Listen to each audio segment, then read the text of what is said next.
زوهاتن بۆ مزگەوت.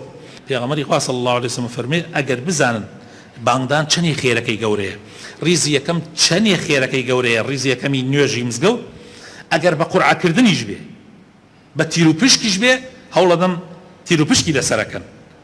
و ئەگەر بزانن خێری زوو هاتن بۆ مزگەوت، ئەگەر بزانن خێری زوو هاتن بۆ مزگەوت چەندێ گەورەیە، زوو بێی بۆ مزگەوت، ئەوە هەوڵ ئەدەن مسابقەی لەسەرەکەن، هەوڵ ئەدەن پێشبڕکێی لەسەرەکەن.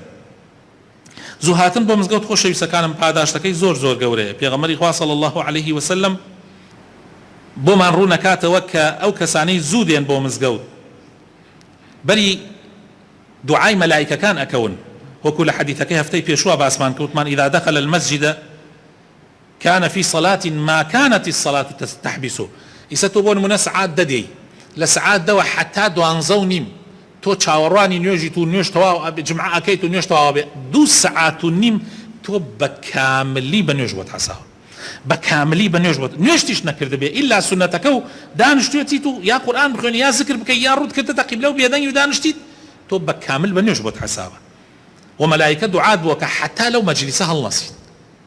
بۆیە خێرەکەی زۆر زۆر گەورەیە. پێغەمبەری خوا صلی الله علیه وسلم لە حەدیثە فەرمێ هەر کەسێک 40 دانە ڕۆژ لە دوای یەک 40 ڕۆژ هەموو نوێژەکان بگاتە ئەڵڵاهو ئەکبەری یەکەمی نوێژە 2 بەراعەتی دەسەکەوێ، 2 بەراعەت یعنی 2 شەهادەی ئەدرێتێ، شەهادەیەک کە نەجاتێ بێ لە نیفاق، ئیتر ئەو کەسە منافق نییە و دوڕوو نییە، و شەهادەیەکیش کە ڕزگارێ بێ لە ئاگری جەهەنەم. جا هەر کەسێک ئەگەر 40 دانە ڕۆژ هەوڵ بدا یەک نوێژی نەفەوتێت، هەموو نوێژەکان بگاتە ئەڵڵاهو ئەکبەر یەکەمە، ئەو ئەجرە گەورەی دەسەکەوێت. ئەو کەسانی کە زوو دێن بۆ مزگەوت دیارە دڵیان بەسراوەتە مزگەوتەوە، و هەر کەسێکیش دڵی بەسرابێتە مزگەوتەوە بەری ئەو حەوت کەسە ئەکەوێت کە پێغەمبەر صلی الله علیه وسلم فەرمێ لە ژێر سێبەری خوان لە ڕۆژی قیامەتە کە سێبەر نییە لە سێبەری خوا زیاتر. بۆ نوێژی جمعە پێغەمبەری خوا صلی الله علیه وسلم لەو حەدیثە ئەفەرمێ هەر کەسێک، طبعا حەدیثەکان هەمووی لە بوخاری مسلم هەیە و صحیحە، ئەفەرمێ هەر کەسێک ئەگەر سعاتی یەکەمی ڕۆژی جمعە، یعنی بۆ نمونە 2 سعات نۆ بێ بۆ نوێژی جمعە، ئەفەرمێ وەک ئەوە وایە ئەو ڕۆژە حوشترێکی لە پێناوی خوایە سەر بڕی بێ و گۆشتەکەی تەوزیع کرد بێت. خێرێکی زۆر زۆر گەورەیە بەڕاستی.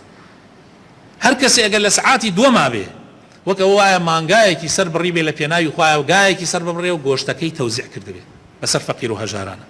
هەر کەسێ لە سعاتی سێما بێ وەک ئەوە وایە بەرانێکی سەر بڕی بێ لە پێناوی خوایە و گۆشتەکەی تەوزیع کرد بێت. هەر کەسێ لە سعاتی چوارەما بێ وەک ئەوە وایە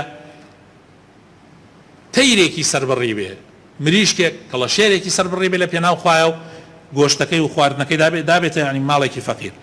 هەر کەسێ ئەگەر لە سعاتی پێنجەما بێ وەک ئەوە وایە هێلکەیەکی دابێتە ماڵێکی فەقیر. طبعا سعاتی پێنجەم ئاخر سعاتەکەی پێش بانگ، یعنی تر کۆتایی نزیکی بانگ. هەر کەسێ ئەگەر دوای بانگ ئەگەر بانگیدا ئەم جەهات بۆ مزگەوت، پێغەمبەری خوا صلی الله علیه وسلم مەلایکەکان سجلەکانیان ئەپێچنەوە تەواو، کە بانگیدا سجلەکانیان ئەپێچنەوە، یعنی کابرا بەس فەرزەکەی جمعی دەسەکەوێ هیچ خێرێکی دەست ناکرێت، تەنها فەرزەکەی لەسەر کەوتو سجلات ئەپێچنەوە. ئەگەر کەسێ ئیسە بێ بۆ نوێژی جمعە هیچ عوزرێکی نییە ئیسە دێ، خەڵکانێکە ئێسە دێن لە کاتێکا خوتبە دەستی پێ کردو ئێسە ئەو کاتە دێن، یعنی بەڕاستیەوە تر مەگەر خوای پەروەردگار خۆی لێیان وەربگرێ. جا لەبەرەوە خۆشەویستەکانم ئینسانی مسلمان ئەبێ هەوڵدا پێشبڕکێ بکە. پێشینانی ئێمە ئەویان کردووە. عەدی کوڕی حاتەمی تەی ئەفەرمێ لەو ڕۆژەوە بوومەتە مسلمان، والله هیچ کاتێ بانگی نەداوایان، هیچ کاتێ کاتی نوێژ نهاتوە ئیلا من دەستنوێژم گرتو ئامادە بوو. هەر لەو ڕۆژەوە کە بوومەتە مسلمان هەر کاتێ بانگی دابێ من دەستنوێژم حازر بووە. سعیدی کوڕی موسەیەب ئەفەرمێ 30 دانە ساڵە لە کاتی بانگە من لە ناو مزگەوتا بوو. یەک نوێژی جەماعەت 40 دانە ساڵە یەک نوێژی جەماعەتم نەفەوتاوە. 40 دانە ساڵە لە پشتی یەک نەفەرەوە نوێژم نەکردووە. ئەزان یعنی چی لە پشتی یەک نەفەرەوە؟ یعنی قەت لە ڕیزی دووەم نەبوومە ئیلا لە ڕیزی یەکەم بوومە، یعنی کەس پێش من نەبووە لە ناو نوێژ. حتى تەنانەت بۆ معلوماتتان سعیدی کوڕی موسەیەب کوڕەکەی وەفاتەکە جەنازەکەی دێنن ئەیشۆرنەوە لە مزگەوت نوێژی لەسەرەکەن، دوای ئەوە لە دەرگای مزگەوتەکە داوا لەو خەڵکە داوای لێبوردنەکە کە ئەو وعدی بەخوا داوە هەموو ژیانی لە بینی ماڵ و لە بینی مزگەوتا بێت.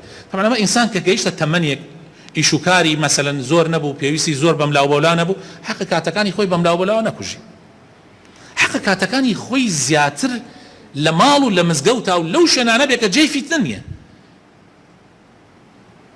ئەهلی مەدینە تەمەنیان بگایەتە 40 ساڵ لێ ئەبڕیان بۆ عیبادەت حتا 40 ساڵی کاسبیانە کرد شتیان کۆ کردەوە ئەوەنە ژیانیان کۆ کردەوە تا بەشیان بکە بۆ دوای 40 ساڵ ئیتر لە 40 ساڵان و بڕیاریان ئەدا بۆ خوا یەکلا ببنەوە ماڵ و مزگەوت